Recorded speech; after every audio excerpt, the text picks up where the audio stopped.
Do you have any weakness? இன்டர்வியூவில் உங்களுக்கு கேட்கக்கூடிய ஜென்ரலான இன்னொரு கொஷின் பார்த்தீங்கன்னா, டூ யூ ஹாவ் எனி வீக்னஸ்ன்னு கேட்பாங்க. ஸோ நிறைய பேர் என்ன நினச்சிப்பாங்கன்னா, நம்ம வீக்னஸ் சொன்னால் இன்டர்வியூவில் எடுக்க மாட்டாங்கன்னு சொல்லிட்டு டேரெக்டாக ஐ டோன்ட் ஹேவ் எனி வீக்னஸ்ன்னு சொல்லுவாங்க. ஸோ அப்படி சொன்னீங்கன்னா தட் லுக் ஸோ அரகண்ட். நீங்கள் அப்படி என்றைக்குமே சொல்லக்கூடாது.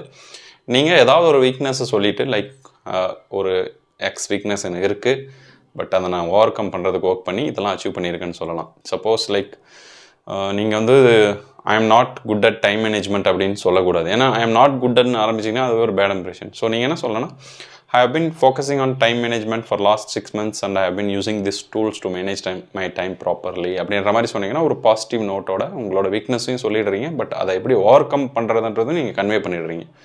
ஸோ வீக்னஸை பற்றி கேட்கும்போது டெஃபினட்டாக எல்லாருக்குமே ஏதாவது ஒரு விஷயத்தில் சின்ன வீக்னஸ் இருக்கும், நல்லா பண்ண மாட்டோம். அதை இம்ப்ரூவ் பண்ணிக்கிறதுக்கு சொன்னால் நேச்சுரலாக இருக்கும். நீங்கள் வந்து அதுக்கான எஃபோர்ட் போட்டிருக்கீங்கன்றது தெரியும். ஸோ வீக்னஸை கேட்கும்போது கேர்ஃபுல்லாக இந்த மாதிரி ஆன்சர் பண்ணுங்கள்.